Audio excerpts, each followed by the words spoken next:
दोस्तों, बैंक आपके अकाउंट से बिना आपको बताए, बिना आपके परमिशन की जो चार्जेस लगाता है, वो चार्जेस क्यों लगाता है, और उस चार्जेस जो आपके अकाउंट से डेबिट कर दिए गए हैं वो पैसे वो आप कैसे रिकवर कर सकते हो, इसी को आज डिस्कस करने के लिए हमारे स्टूडियो में निधि जी अग्रवाल आई हैं।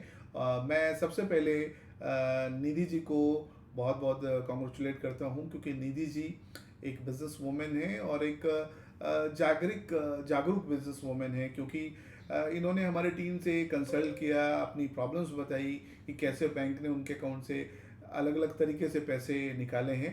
तो निधि जी, आपको बहुत बहुत बधाई सबसे पहले, एक बिजनेस वूमेन एंड जागरूक बिजनेस वूमेन होने के नाते। Thank you so much morning team की टीम को जिसने मुझे यहाँ पे बुलाया। निधि जी, आप ये बताइए कि बैंक ने क्या क्या चार्जेस आपके अकाउंट में लगा दिए थे।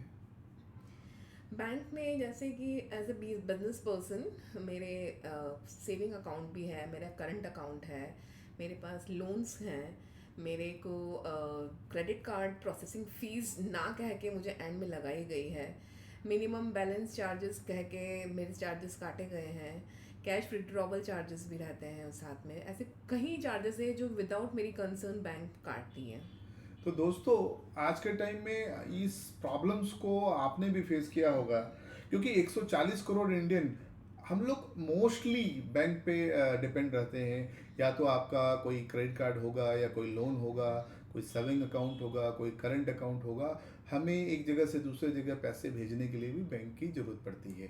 तो कहने का मतलब है कि ये मुद्दा किसी एक का नहीं है, एक ये मुद्दा आप सभी का है, क्योंकि जहां बैंक को मौका लगता है वहां कहीं ना कहीं बैंक आपके अकाउंट में चार्जेस लगा देती है। तो जैसा कि आपने सुना कि मिनिमम बैलेंस चार्जेस लगा दिया गया, कैश विड्रॉवल डिपॉजिट का चार्जेस लगा दिया गया, क्रेडिट कार्ड दिया गया कि कोई प्रोसेसिंग फीस नहीं है, बाद में इनको मालूम चला इनके स्टेटमेंट को देख के कि इनके अकाउंट में क्रेडिट कार्ड चार्जेस लगा दिया गया है। ऐसे और भी चार्जेस है, जैसे कि आपके अकाउंट में कोई बड़ा अमाउंट डेबिट हो जाता है और जब आप मालूम करते हो तो मालूम बैंक रिप्लाई करती है कि आपको बीमा दे दिया गया है, आपको इंश्योरेंस की जरूरत नहीं है, लेकिन आपके अकाउंट में वो पैसा डेबिट कर दिया गया है, ज़बरदस्ती वो पैसा दिया गया है। उसके अलावा आपने कोई लोन लिया तो उसकी प्रोसेसिंग फीस भी आपसे मनमानी वसूल ली जाती है। और मान लो अगर आपने कोई लोन 5 साल के लिए लिया हो और आप 4 साल के बाद बंद करने जा रहे हैं, तो आपको तो रिवॉर्ड मिलना चाहिए, लेकिन बैंक वहाँ पर फोरक्लोजर चार्ज लगा देती है। तो किसी भी तरह से, या दूसरे शब्दों में मैं कहूँ तो मनमाने ढंग से जो बैंक चार्ज लगा रही है, जिसमें हर साल करोड़ों रुपए कलेक्शन करती है ये, तो इसको हम लोग कैसे रोक सकते हैं। सबसे बड़ी बात ये है कि उसके, जैसे निधि जी ने बताया कि ये एक जागरूक महिला हैं, बिजनेस वूमेन हैं, तो इन्होंने हमारे टीम से कंसल्ट किया, तो हमारे टीम ने समझा क्या चार्जेस है, फिर इनको सजेस्ट किया। तो क्या निधि जी मुझे ये बताइए कि जो उपाय हमारे टीम ने बताए थे, उस उपायों के माध्यम से क्या वो पैसे रिकवरी हुए। बिल्कुल 100% हुए। जैसा मैंने आपने प्रोसेस बताया उस वे में किया, एंड काफ़ी 99% जो चीज़ें हैं बहुत इजी वे में स्मूथली गई और मुझे रिवर्ट बैक पैसे अपने हो चुके हैं। तो दोस्तों, निधि जी का कहना है कि जो पैसे बैंक ने इनसे बिना बताए निकाल लिए थे, इनके बैंक अकाउंट से डेबिट कर दिए थे, वो हमारी टीम ने जो इनको उपाय बताए उससे पैसे इनके आ गए हैं। तो आइए मैं उन उपायों को आपसे डिस्कस करता हूं जो निधि जी और हमारे और भी बहुत सारे मित्रों को बताया है। तो आइए आपसे वो डिस्कस करते हैं। सबसे पहले दोस्तों, जैसे ही आप देखते हैं कि आपके अकाउंट में कोई अमाउंट बैंक द्वारा डेबिट कर दिया गया है जो नहीं होना चाहिए, पहले सबसे पहले आप ऐसे ट्रांजेक्शन्स को पहचाने कि वो ट्रांजेक्शन्स क्या हैं जो आपके अकाउंट में नहीं होने चाहिए, वो चार्जेस क्या हैं जो आपके अकाउंट में नहीं होने चाहिए। पहला स्टेप ये है। दूसरा स्टेप ये है कि जैसे ही आपको मालूम चलता है कि बैंक ने ये पर्टिकुलर अमाउंट पर्टिकुलर डेट पे डेबिट किया है, तो इसका आप एक राइटिंग में कंप्लेन करें बैंक को। राइटिंग में जो कंप्लेन आप करेंगे वो डिजिटली भी हो सकता है, मेल के माध्यम से भी हो सकता है, रिटन कंप्लेन लेटर के माध्यम से भी हो सकता है।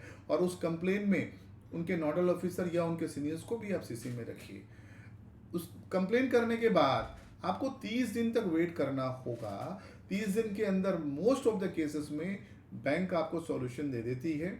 लेकिन अगर इसके बावजूद भी बैंक से आपको सॉल्यूशन नहीं मिला है, तो मैं आपको एक वेबसाइट का एड्रेस बता रहा हूँ जो कि पूरी तरह निःशुल्क है, जिसमें आपको सिंपली अपना कंप्लेन फाइल करना है और उसके बाद आपका प्रोसेस ऑफ रिफंड या प्रोसेस ऑफ कंपनसेशन स्टार्ट होता है।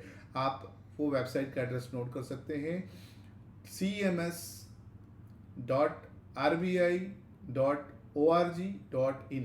मैं फिर से रिपीट करता हूँ, cms.rbi.org.in।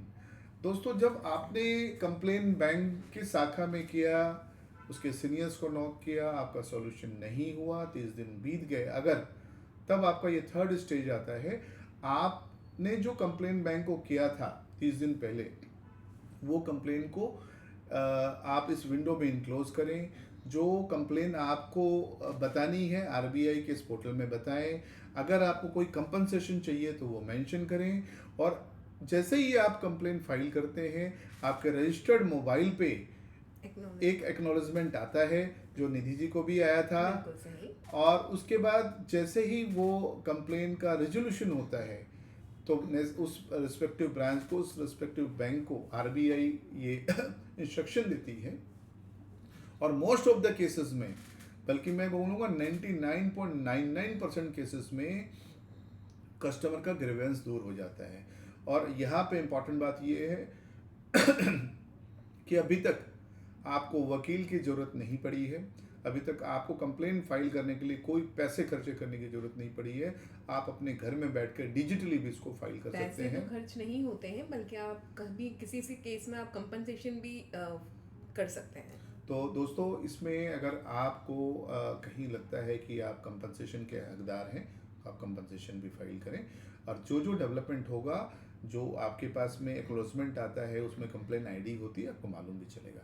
और उसके बाद मैं आपसे एक अपील भी करना चाहता हूँ।